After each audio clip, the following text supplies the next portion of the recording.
جو یہاں پر عبرانی زبان کا لفظ انصاف کرنے کے لیے استعمال ہوا ہے، وہ اس کا ترجمہ انصاف کرنا تو وہ ہے یادیم، جس کا اردو میں ترجمہ ہے انصاف کرتا ہے۔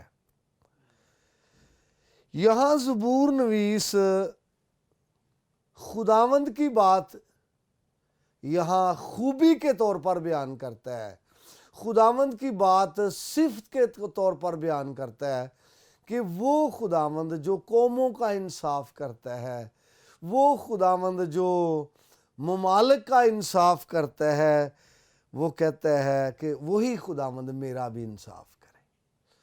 تو اصل میں ایک تو یہ وہ خوبی بیان کر رہا ہے خداوند کی کہ خداوند بے شک وہ سب کا انصاف کرنے والا ہے، لیکن خوبی یہ بیان کرتا ہے کہ خداوند صرف کسی ایک کا انصاف کرنے والا نہیں ہے، نہ صرف ایک کسی خاندان کا، بلکہ خداوند قوموں کا انصاف کرنے والا ہے۔ تو یہاں پر قوموں کے لیے لفظ امیم استعمال ہوا ہے، جس کا اردو میں ترجمہ لوگوں بھی ہو سکتا ہے کہ خداوند لوگوں کا انصاف کرنے والا ہے۔ اور جب یہ قوموں کا انصاف کرنے والا ہے تو اس سے مراد تمام قومیں ہیں اور تمام لوگ ہیں، اور بلا امتیاز رنگ و نسل سب کی یہ بات ہو رہی ہے۔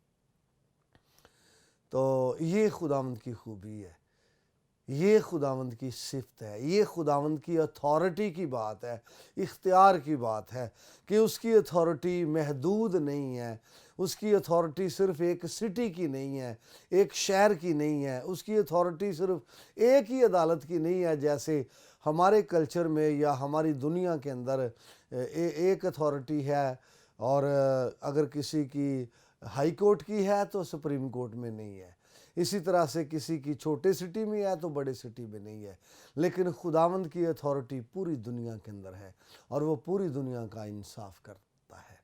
اور تو یہی سینس وہ کر رہا ہے کہ جو پوری دنیا کا انصاف کرنے والا ہے، اسی کے سامنے زبور نویس اپنا معاملہ بھی رکھتا ہے۔ خداوند قوموں کا انصاف کرتا ہے، اور جو خداوند کا لفظ یہاں پر زبور نویس نے استعمال کیا ہے وہ یہوہ ہے، اور یہوہ ایسا خدا ہے جو زندہ خدا ہے، ابدالآباد زندہ ہے اور زندگی دیتا ہے۔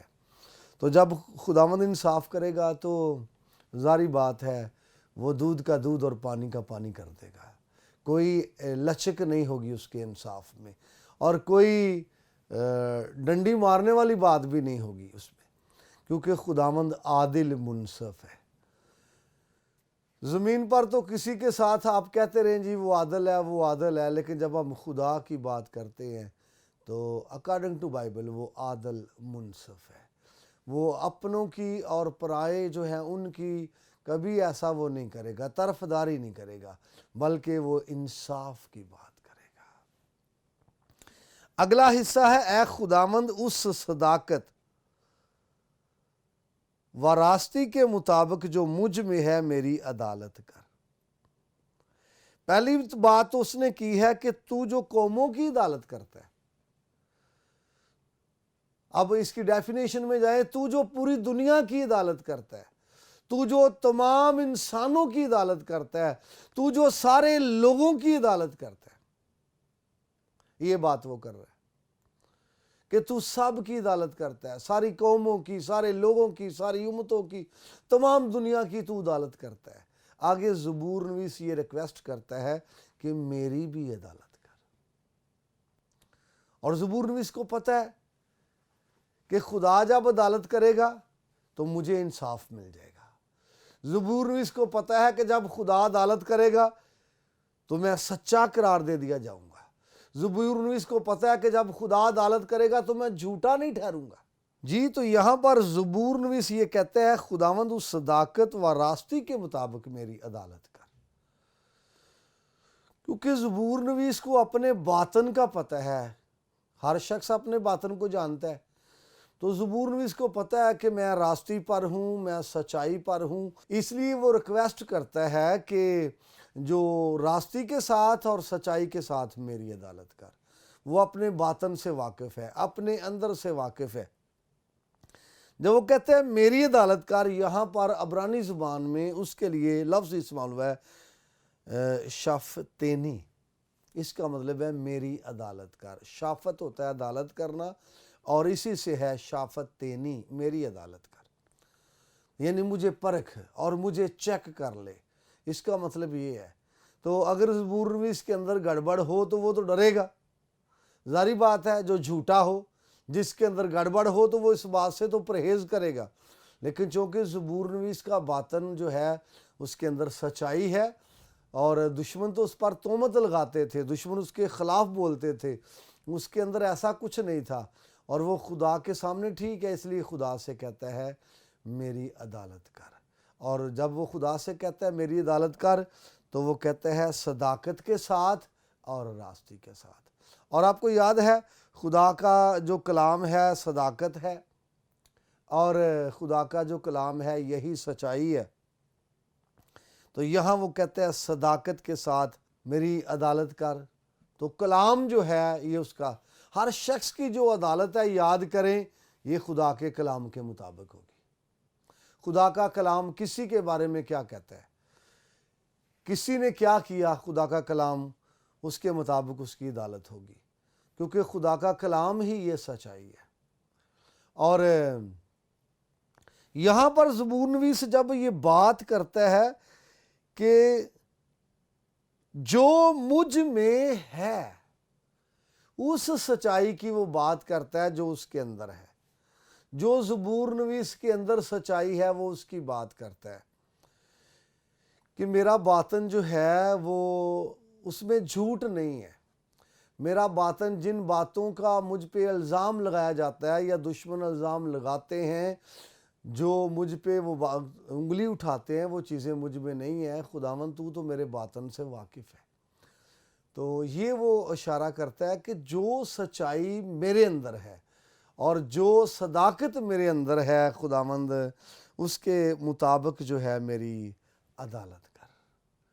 تو میں یہ سمجھتا ہوں کبھی کبھی ہم دنیا کے نزدیک بہت اچھے ہوتے ہیں، لیکن خدا کے نزدیک فیل ہے۔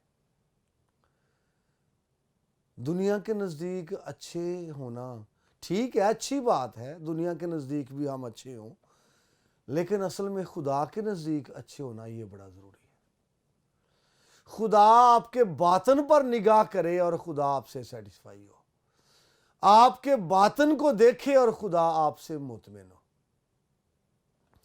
کئی بار ایسا ہے کہ ہمارا باطن خداوند کے نزدیک پسندیدہ نہیں ہوتا، دنیا کے نزدیک پسندیدہ ہوتا ہے۔ ہو سکتا ہے دنیا ہمارے نعرے لگا رہی ہے، ہو سکتا ہے دنیا بڑی ہمیں اپریشیٹ کر رہی ہے، ہو سکتا ہے دنیا ہمیں بڑی داد دے رہی ہے، دنیا ہمیں بڑے اچھے لفظوں سے یاد کر رہی ہے، لیکن جب ہم خدا کی حضوری میں جائیں تو ہو سکتا ہے دھتکارے جائیں اور ہمیں ڈانٹا جائے اور ہمیں قبول نہ کیا جائے۔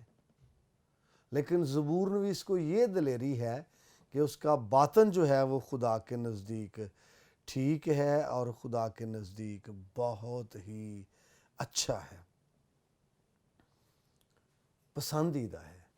اس لیے تو وہ دلیر ہے کہ اس صداقت اور راستی کے مطابق جو مجھ میں ہے میری عدالت کا۔ اس کو پتہ ہے جب اس صداقت اور راستی کے مطابق میری عدالت کرے گا نا خدا جو مجھ میں ہے، تو میں خدا کی حضوری میں سچا ٹھہروں گا۔ کئی مرتبہ جب کسی کی عدالت ہوتی ہے اور خدا کی حضوری میں وہ سچا نہیں ٹھہرتا تو پھر ظاہری بات ہے اسے سزا ملتی ہے۔ تو خدا جو ہے یہ دلوں پر نگاہ کرتا ہے، خدا جو ہے باطن پر نگاہ کرتا ہے۔ اس لیے وہ کہتا ہے جو سچائی اور جو راستی اور صداقت مجھ میں ہے۔ انسان تو ظاہر کو دیکھتا ہے، خدا باطن کو دیکھتا ہے۔ اور یہاں پر ضروری بات ہے کہ جب خدا ہمارے باطن پر نگاہ کرے تو ہم اس کو پسند آئیں، کہ ہمارا دل اس کے حضور میں کیسا ہے۔ اور کئی بار ایسا ہے کہ بائبل کے اندر ہمیں ملے گا کہ لوگوں پر نگاہ کی گئی اور لوگوں کو خدا نے پسند کیا، لوگوں پر، جیسے وہ کہتا ہے یسی کا بیٹا داؤد مجھے میرے دل کے موافق مل گیا ہے۔ یسی کا بیٹا داؤد کیسا ہے؟ پسندیدہ ہے، کیونکہ خدا نے کس پر نگاہ کی ہے؟ باطن پر نگاہ کی ہے، دل پر نگاہ کی ہے۔ تو داؤد کے باطن میں سچائی تھی اور اس کا باطن خدا کی حضوری میں ٹھیک تھا۔ باطن ٹھیک ہونا، دل ٹھیک ہونا، یہ بڑا ضروری ہے۔ زبور نویس یہاں پر یہ کہتا ہے کہ خداوند اس سچائی کے مطابق جو میرے باطن میں ہے، جو مجھ میں ہے، میری عدالت کر۔ تو یہ وہی شخص اتنا دلیر ہوتا ہے، وہی شخص اس قدر بات کر سکتا ہے دلیری کے ساتھ، جو اپنے اندر سے واقف ہے اور جانتا ہے کہ میرے اندر جو ہے وہ سچائی ہے۔ جو جھوٹا آدمی ہے وہ تو خوف زدہ ہے کہ کہیں اس کی عدالت نہ شروع ہو جائے، کہیں اس کو، کیونکہ خدا کے حضور تو ہر چیز یہاں ہے۔ خدا سے کوئی چیز جو ہے وہ پوشیدہ نہیں ہے۔ بشر سے پوشیدہ ہو سکتی ہے، انسان سے پوشیدہ ہو سکتی ہے، لیکن خدا سے کوئی چیز پوشیدہ نہیں ہے۔ تو یہاں پر زبور نویس اسی چیز کو وہ پیش کر رہا ہے، اے خداوند اس صداقت اور راستی کے مطابق جو مجھ میں ہے، میری عدالت کر۔ کسی کی عدالت ہونا آپ کو یاد ہے، کلیئر ہو جاتی ہے بات، جزا اور سزا شروع ہو جاتی ہے، دودھ کا دودھ، پانی کا پانی ہو جاتا ہے۔ تو بندہ تو خوف زدہ ہوتا ہے۔ بشر کے سامنے تو وہ بچ سکتا ہے اگر گڑبڑ ہو، لیکن خدا کے سامنے جب پیش ہوگا، گڑبڑ ہوگی تو نہیں بچ سکتا۔ لیکن چونکہ اس لیے وہ خدا سے کہہ رہا ہے، اس کو پتہ ہے کہ میں ٹھیک ہوں، میں درست ہوں، میرا باطن ٹھیک ہے۔ محض مجھ پر الزام تھا مخالفوں کی طرف سے، مخالفوں نے مجھ پر الزام لگایا تھا۔ اس کے بعد آگے 9ویں آیت ہے، کاش کے شریروں کی بدی کا خاتمہ ہو جائے، پر صادق کو تو قیام بخش۔ یہاں پر زبور نویس جو ہے وہ شریروں کی بدی کی بات کرتا ہے، اور یہ وہ چاہتا ہے، کاش یہاں پر لکھا ہے، کاش کے، وہ یہ چاہتا ہے کہ شریروں کی بدی کا خاتمہ ہو جائے، شریروں کے جو برائی ہے اس کا خاتمہ ہو جائے، شریروں کے جو غلط منصوبے ہیں ان کا خاتمہ ہو جائے، اس لیے وہ چاہتا ہے۔ اور اس نے یہ کہا ہے یہ بات، لیکن ساتھ ساتھ وہ صادق کی بات بھی کرتا ہے۔ یہاں پر دیکھیں وہ صادق کو بھی پیش کرتا ہے، کمپیریزن ہے شریروں کے اور جو صادق ہے ان کے مابین۔ شریروں کے بارے میں وہ یہ کہتا ہے کہ ان کا خاتمہ ہو جائے، ان کی بدی کا خاتمہ ہو جائے، دیٹ مین ان کی جو پلاننگ ہے اس کا خاتمہ ہو جائے، جو وہ منصوبہ بندی بناتے ہیں، پروگرام بناتے ہیں، اس کا خاتمہ ہو جائے۔ لیکن جب وہ صادقوں کی بات کرتا ہے تو وہ کہتا ہے اس کو قیام بخش۔ ظاہری بات ہے خدا جو ہے وہ صادق کی فیور میں ہوگا اور اس کو قیام بخشے گا، اس کی جو پلاننگ ہے اس کو قیام بخشے گا، صادق کی پلاننگ کو۔ لیکن شریروں کی پلاننگ کو وہ قیام نہیں بخشے گا۔ شریروں کی جو پلاننگ ہے وہ فیل ہو جائے گی، وہ ناکام ہو جائے گی۔ بے شک شریر منصوبے بناتا ہے، اور شریر کے منصوبے راست بازوں کے خلاف ہوتے ہیں، شریر کے منصوبے جو ہیں وہ صادقوں کے خلاف ہوتے ہیں، لیکن خدا ان کو فیل کرتا ہے۔ آپ کو یاد ہے کہ جب دانیل کے خلاف منصوبہ بنایا گیا تو وہ سارے اس کے مخالف تھے، انہوں نے کہا ہم کس طرح اس کو پکڑ سکتے ہیں، یہ تو اس میں کوئی ایسی بات نہیں ہے کہ یہ ہمارے قابو میں آ جائے، تو کوئی نہ کوئی پلاننگ ایسی ترتیب دی جائے جس میں یہ پھنس جائے۔ اور ہم سب جانتے ہیں کہ پھر یہ بنایا گیا کہ 30 دن تک، دیٹ مین 1 مہینہ، بادشاہ کے علاوہ کسی اور کی عبادت نہ کی جائے، کسی اور کو سجدہ نہ کیا جائے۔ تو ان کو پتہ تھا اس معاملے میں دانیل پھنس سکتا ہے، تو یہ انہوں نے جان بوجھ کر یہ منصوبہ دانیل کے خلاف بنایا ہے، یہ منصوبہ انہوں نے ترتیب دیا ہے دانیل کے خلاف کہ اس میں وہ پھنس سکتا ہے۔